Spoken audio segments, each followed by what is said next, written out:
Hey guys, Luke here, and week 2 of the NRL Finals for 2019 is here. Now I thought, even though my predictions in the past have been absolutely dog shit, they've been terrible, I thought it was about time I bring them back. It's been a little while since I've done a full-on preview. I used to do round previews. Some of them were good, some of them were bad. They were very hit and miss.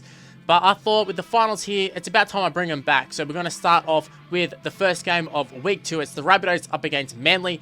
Now, last week, my predictions would have been pretty terrible if I had done them. Actually, I kind of did do them. I just feel like no Tommy Turbo, no Marty Tapau, not a lot of finals experience. Although Des Hasler is such a good coach, really rate Des Hasler, I still think I'm going to have to go Sharks. I just think Paul Gallen, a few of those sort of guys will be able to just step up and just lead them at least to a first round victory. I just don't see them getting beat this week. Wrong, wrong, wrong, wrong. Now, I figured that Manly would have put up a fight and they wouldn't have been easy beats. I mean, they were playing the game at Brookvale. Des Hasler's coaching them. They've been so gritty and tough all season. But I figured the Sharks just have a little bit too much experience. It wasn't meant to be, but it was Manly's inexperience that sort of rose to the occasion. I think the home crowd just really got behind them and sort of spurred them on. But yeah, a lot of those young guys, I can't even tell you their names. They've played 1 or 2 games. I think Seppi's one of them, or Kepi, something like that. They really stepped up, and a player who really did step up is Adam Fanua-Blake. He was absolutely outstanding. Now, if he plays to his potential, he can be one of the best props in the world. Marty Tapau didn't play though. He'll be back for this game. But the Rabbitohs, on the other hand, they were absolutely dreadful. But I mean, the Roosters, they were so bloody good. The Roosters, I think, would have beat pretty much every team. I'm going to say they would have beat any team in the NRL with how they played last week.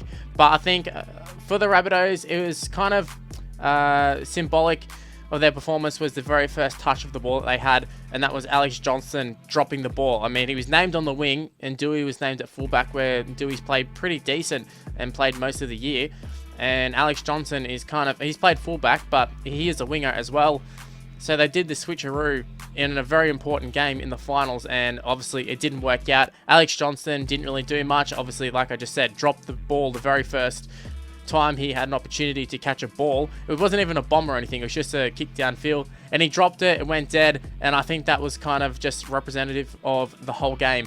Rabbitohs never really in it. Roosters all over them. I mean, we saw the week before when they played the Roosters, they actually got the win against the Roosters. Now, I know the Roosters rested a lot of players, but at the same time, I mean, the Rabbitohs were quite good. Sam Burgess was there. He is their leader. I know in recent years, Sam Burgess hasn't really been as good as what he was, but he's still a very good player. He might not be the best forward in the game, but he's still right up there. Probably a top 10 forward. He's really good, and he's very influential on the side. Now, I think if he plays a half-decent game, the Rabbitohs will win, because I think once he plays pretty good, the rest of the brothers play pretty good. That's 3 players in the forward pack. That's 3 very powerful players who are on fire there. You add in your John Suttons and that who are going to play pretty good. Your Cameron Murrays. I think if Sam Burgess plays a good game, Rabbitohs win. I also feel like for Manly, if Adam Fanua-Blake plays a game like he did last week, then they win as well. I feel like it's going to be a very close game, this one. Now, in terms of picking a winner for this one, it is tough. I can see both of these sides winning. Like, if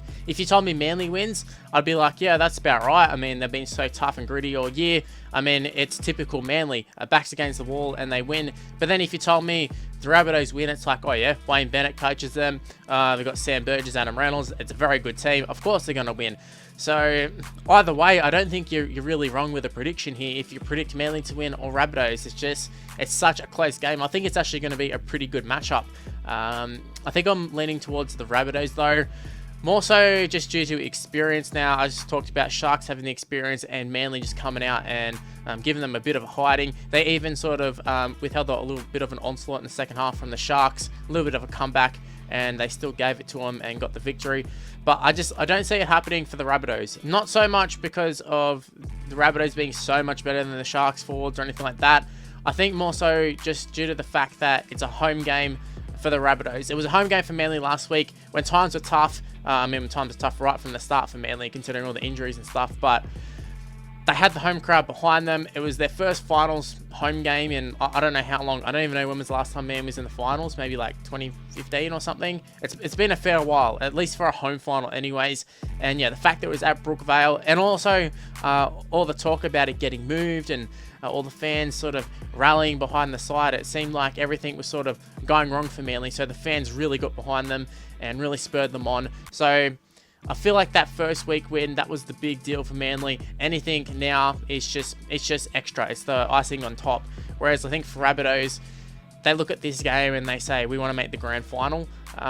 This is just a stepping stone for them. Now, whether that's a good attitude to have, I don't know, but I feel like the Rabbitohs just have that little bit of extra class to Manly, and I think Manly would definitely be in the game throughout the whole 80 minutes, I reckon. I don't see there being a big blowout or anything, but I don't know. I can just see the Rabbitohs just having that little bit of finesse there. Adam Reynolds, Cody Walker, and then you add in your Sam Burgess. Cameron Murray been outstanding this year. I feel like Rabbitohs have that little bit extra class, like I've said about 10,000 times now. Essentially, I just feel like Sam Burgess being back will lift the side, and then Damien Cook will play off that, and Adam Reynolds and Cody Walker. Especially guys like Cody Walker and Damien Cook who need the forwards to have good go forward. Then you add into the fact that this is a home game for the Rabbitohs. I mean, I was talking about the Manly fans being passionate. The Rabbitohs fans are just as passionate, if not more passionate. They'll get out and really support the Rabbitohs. And there'll probably be a pretty good crowd between Manly and the Rabbitohs. I would expect maybe 30,000 to be honest. So yeah, in the end, I'm going to give a prediction. I'm going to say it's going to be a Rabbitohs victory. I'm going to say 1-12. I think that's a safe bet for either side. I can't see this being a blowout. So yeah, I'm going to say Rabbitohs 1-12. If I had to say a man of the match, I mean, I've talked a lot about Sam Burgess, but I think the star of the show for the Rabbitohs is Damien Cook. He's so influential at dummy half. I think he does need the forwards to go forward, and I think they will do that. I think the finals are here. It's do or die for the Rabbitohs and Manly, both of them, and I think that will really spur on the Burgess boys, especially with I think it's George going overseas as well. So I think Sam will really fire up for this one, especially after missing last week. He'll probably feel a bit guilty about it. So yeah, I can see him having a big game, and then Damien Cook and the rest of the players playing off that, which won't fare well for Manly, considering that, you know, they've got some really good forwards like Fanua Blake, like Tupau, but then they've also got some really inexperienced players as well. So once a time to get really tough for the Manly forwards. I'm not going to say they're going to crumble, but I just don't think they'll be able to match it with the big Rabbitohs boys. Anyway, guys, leave in the comment section below, what are your predictions for this game? I think there's going to be lots of varied predictions. I mean, I'm expecting lots of people to say Manly, Rabbitohs. It's just, you can never write off Manly. I feel like I keep doing it this year, and they keep coming out and surprising me every week. So I don't know. Like I said, I would not be surprised at all if Manly come out and get the victory here. After all, it is a Des Hasler side. When his back's against the wall, usually produces the goods. But then, same can kind of be said for Wayne Bennett as well at times. So yeah, I don't know. Either way, it's going to be a good game. I'm very excited to watch it. It should be a great clash. Rightio, guys, that is the end of the video. Hopefully you did enjoy it. I did kind of ramble on a little bit, so apologies for that, but hopefully you still enjoyed it and are still able to leave a like and subscribe to the channel. Also, make sure to follow me on Twitter and Instagram. It's on the screen right now. It's Mr. Luke on YT. My Facebook page is also in the description below. My Snapchat is also the same as what's on the screen right now, Mr. Luke on YT. So go ahead and add me there. I post a little bit about footy on there. So yeah, go and follow me on all the socials. And yeah, that's all I got to say. Thanks for watching. Hopefully tonight's game is a cracker. I'll see you next time. Bye, guys.